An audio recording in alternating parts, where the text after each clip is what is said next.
Ito nga guys, at kadarating lang natin. Last 10:36 na ng gabi. Galing tayo doon sa kabilang bahay. Ngayon, titingnan natin yung isang airgun natin doon kung okay na. Kasi yung problema, naging problema nun, yung singaw, yun nga yung pinakita ko sa'yo. May singaw siya sa firing pin na huli ko kanina. Kaya pala, nilagyan ko siya ng 2,000 PSI. Nakailang shots lang. Pagkatapos na nakita ko, laki na. Di nabawasan siya. Tapos nakita ko, nung makalipas yung ilang oras, 1,000 na lang natira. So, sobrang laki ng nabawas sa kanya. So, nakita ko, tinubog ko na sa tubig. Yan yung pinakita ko kanina. Tinubog ko sa tubig. Ayan, nung makita ko, nung pagtubog, wala naman singaw lahat. Tapos wala akong makitang singaw. Kaya pinakinggan ko yung sa may barrel. Yun, parang meron doon konti. Tapos itubog ko nga sa tubig, inano ko yung swing niya, yung parang maglalagay ka ng pellet, nakalabas na gano'n. Malakas doon. Kaya pala, ngayon, kinalas ko yun, tapos inayos ko, kasi dapat, kagaya yung dalawang airgun doon, titingnan natin. Sabi ko nga sa inyo, ipa-price reveal ko yun. Ngayon, kagaya nitong isa, yung isa, pagka-assemble ko, wala na akong naging problema. Ayan yung isa na nandun. Ayan, yan. Yan yung gagawa natin ng video ngayon. Itong isa na to. Ngayon, ito. Yan kasi, pagka-assemble ko sa kanya, yan na siya. Ngayon, hindi ko na ulit testing ko. 2,000 PSI lang nilagay ko kasi ganun ako pag bagong airgun eh. Ngayon, pag foot pump, 1 to lang nilalagay ko muna sa main tank. Kasi 800 PSI lang naman output niya eh. Kaya ito, tingnan natin to.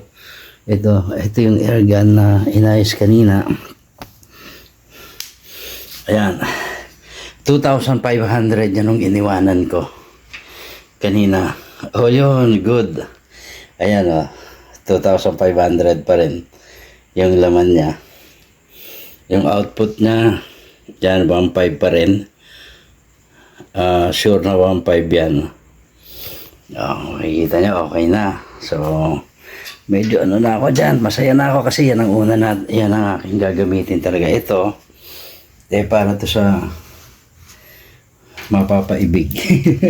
Ayan, tingnan natin kasi mula nung i-assemble ko siya at matesting ko siya, nilagay ko na siya dyan. Tingnan natin kung anong, yun pa rin, So, parang may, hindi na lang 1 linggo, may 2 weeks na ito dito. Hindi ko nakagalaw kasi yun yung kwarto namin, yung kabila eh. Ito kasi, parang guest room to. Para to do sa anak ko. Yung output niya, ayan, yun nga lang yung output niya. Ang napansin ko, teka, tingnan natin mabuti. 1,200 lang yung output niya. Ayan. So, dadalhin natin dito sa baba para gawa natin ang video. Ito yung bago. Ito yung bago nating assemble na Indo, pati na ito. Pati barrel, Indo.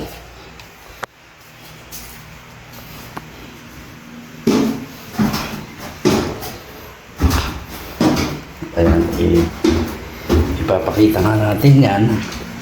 Gagawa natin siya ng video.